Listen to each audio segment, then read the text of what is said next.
ये मेरा लाइफ का पहला वीडियो है। मैं पिछले 10 साल से यही सोच रहा था कि मैं अपना चैनल बनाऊंगा या फिर सोशल मीडिया पे मैं अपनी थॉट एक्सप्रेस करूंगा या फिर मैं अपनी बातें अलग अलग प्लेटफॉर्म्स पे रखूंगा। लेकिन सोचते सोचते सोचते 10 साल कैसे गुजर गए पता नहीं चला। और ये एक हेजिटेशन ज़्यादातर या कहें कि सबके मन में होता है फर्स्ट टाइम, लेकिन धीरे धीरे लोग सीखता है, अपने हेजिटेशन को दूर करता है, अपने कमजोरियों पे काम करता है और वो चीज़ों को इम्प्रूव करता है। जब भी कोई अन्याय होता है, जब भी कोई ऐसा इनजस्टिस होता है देश में, समाज में, आपके आस पड़ोस में, तो ऐसे लोग जो मानवता को सपोर्ट करते हैं, जो मानवता को मानते हैं, जो सोशल जस्टिस में बिलीव रखता है, उसका खून ज़रूर खौलता है। चाहे वो आकर के सामने बोले या लोगों के बीच में ना बोले, लेकिन खून उसका ज़रूर खौलता है और वो अपने अपने समय पर अपने तरीके से ज़रूर रिएक्शन देता है। आज सोशल मीडिया का दौर है, लोगों के पास थोड़ी सी आज़ादी अभी बची हुई है इस सरकार में कि वो अपनी बात सोशल मीडिया पे रख सकते हैं। हालांकि सरकार इसकी भी पूरी तैयारी कर रही है कि वो कैसे सोशल मीडिया को कंट्रोल कर सके, कैसे लोगों की आवाज़ सोशल मीडिया में बंद किया जा सके। आपने देखा होगा कि हज़ारों यूट्यूबर्स को, आम आदमियों को, जो सरकार के कमियों को उजागर करता है, जो अन्याय के खिलाफ़ बोलता है, उसके चैनल्स को बैन कर दिया जाता है, उसके ऊपर FIR हो जाते हैं, उसको जेल में डाला जाता है, उसके गुंडे उसको फ़ोन करके धमकाते हैं। तो ये सब तो खैर कई साल से चलता आ रहा है, लेकिन अभी पूरी तरह बैन नहीं हुआ है। सोशल मीडिया अभी भारत में चल रहा है, पूरी तरह बैन नहीं है।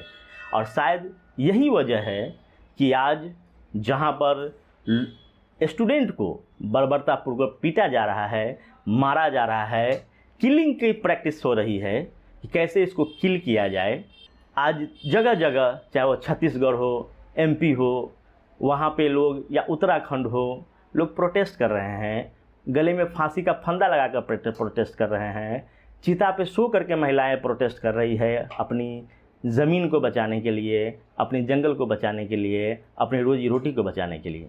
क्या हमने इस सरकार को इसीलिए चुना था कि लोग अपनी रोज़मर्रा के जीवन के लिए रोड पर आकर संघर्ष करें, अपने गले में फांसी का फंदा लगा करके प्रोटेस्ट करें, चिता पे सो करके चिता में आग लगाने की कोशिश करें?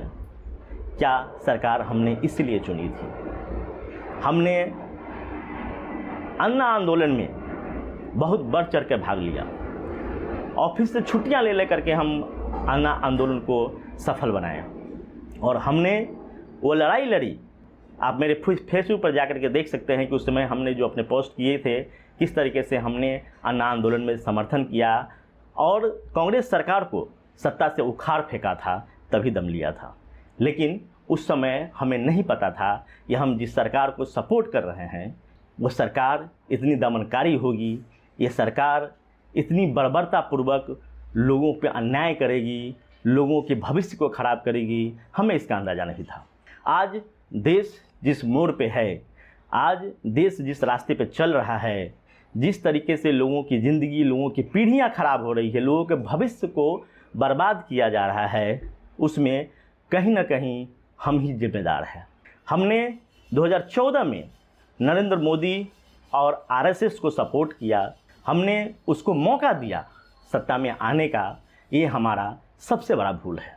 आज हमें इस बात का गिल्टी फील होता है कि हमने मौका दिया और वो आज इस तरह काबिज हो चुका है कि उसको थोड़ा भी डर नहीं है, उसको थोड़ा भी जनता का भय नहीं है कि वो हमें वोट नहीं देगा, यह जनता हमसे नाराज़ है या हमें जनता से बात करनी चाहिए। इसका कारण साफ है कि उसको आपके वोट की ज़रूरत नहीं है।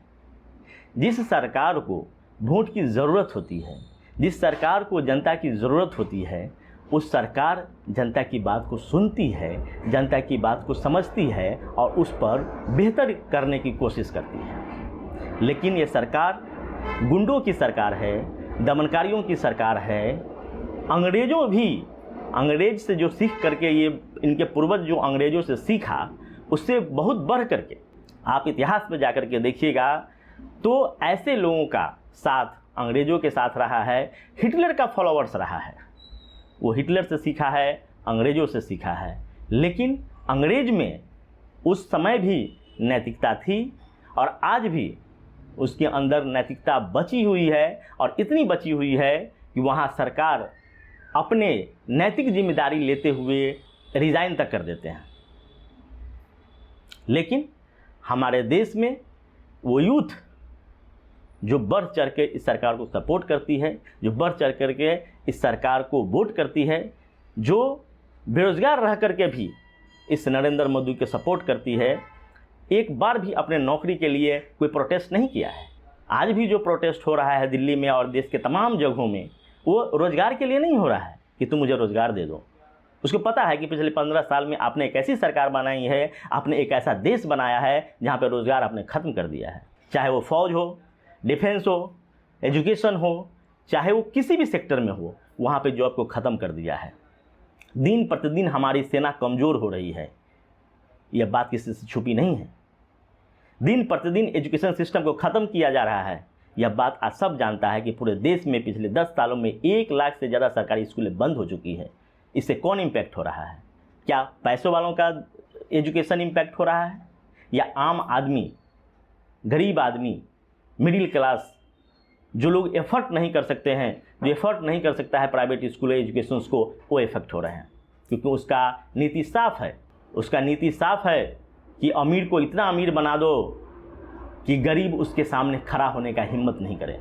गरीब को इतना गरीब बना दो, इतना लाचार बना दो कि सत्ता से सवाल पूछने का उसके पास पेट में दाना न हो, उसके सामने खड़ा होने का हिम्मत न करे, उसके अंदर इतनी समझ न हो कि वो सरकार के सही और गलत चीज़ों को देख करके कोई डिफरेंस क्रिएट ना कर पाए।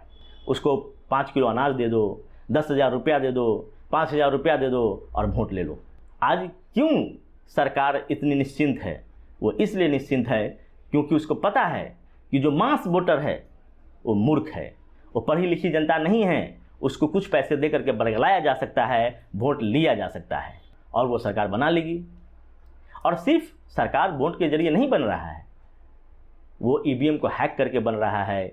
चुनाव आयोग कंप्रोमाइज़ है, जुडिशरी कंप्रोमाइज़ है, तमाम इंस्टीट्यूशंस कंप्रोमाइज़ है, क्योंकि सभी जगह वही बैठे हुए हैं। हर वो बड़े पद जहाँ जो डिसीजन मेकर है, जो ऑफिसर्स है, जो जुडिशरी है, जो चुनाव आयोग है, जो अदर इंस्टीट्यूशन है, सीबीआई है, ईडी है, सब के सब वही लोग बैठे हुए हैं जो डिसीजन लेते हैं। बस मेरा ये वीडियो आज मैंने अपना ये हेजिटेशन तोड़ दिया है। पिछले 10 साल के बैरियर जो मैं सोच रहा था वीडियो बनाने का, अपना यूट्यूब चैनल बनाने का, अपनी बात रखने का, आज मैंने ये हेजिटेशन तोड़ दिया है। मुझे झकझोर दिया है कल की ये घटनाएं, जो जिस तरह से बर्बरता और जिस तरीके से लाठीचार्ज, जिस तरीके से मारा गया, जिस तरह से पत्थर मारे गए, जिस तरीके से चीज़ें हुई, और ये प्लान तरीके से हुई। ये ऐसा नहीं था कि स्टूडेंट ने किया और उसके बदले में पुलिस ने उस पर बल प्रयोग किया, ऐसा नहीं था। आप हज़ारों वीडियो देख सकते हैं सोशल मीडिया पे। यह पुलिस का प्री प्लान था। पहले से ट्रक में भर करके पत्थर लाए गए, शादी वर्दियों में, शादी कपड़ों में गुंडे लगाए गए, पुलिस वाले अपना जो है नेम प्लेट हटा रखे थे, मुंह ढक रखे थे। ऐसा कौन करता है? एक आधिकारिक पुलिस ऑफिसर, एक आधिकारिक अधिकारी कभी भी अपना पहचान नहीं छुपाता है। संसद भवन का सीन आपने देखा। संसद भवन में जिस तरीके से गन पोजीशन लिए हुई थी, ऐसा लग रहा था जैसे कि आतंकवादी का इंतज़ार कर रहा है। ये संसद भवन किसी एमपी एमएलए का नहीं है।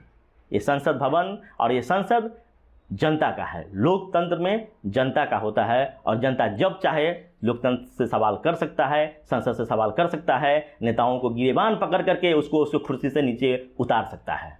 और ये होगा, इसकी शुरुआत हो गई है। मुझे खुशी इस बात की है कि इस पिछले 75 साल में भारत में एजुकेशन कभी मुद्दा बना ही नहीं। बेरोजगारी, भूखमरी, धर्म, मंदिर, मस्जिद, यही सब मुद्दा रहा है। आज युवा जो त्रस्त हो चुका है, बेबस हो चुका है, लाचार हो चुका है, उसने एक मुद्दा चुन लिया है जो कि बहुत पहले हो जाना चाहिए था। चलिए देर सही, लेकिन लोगों की आंखें खुली है।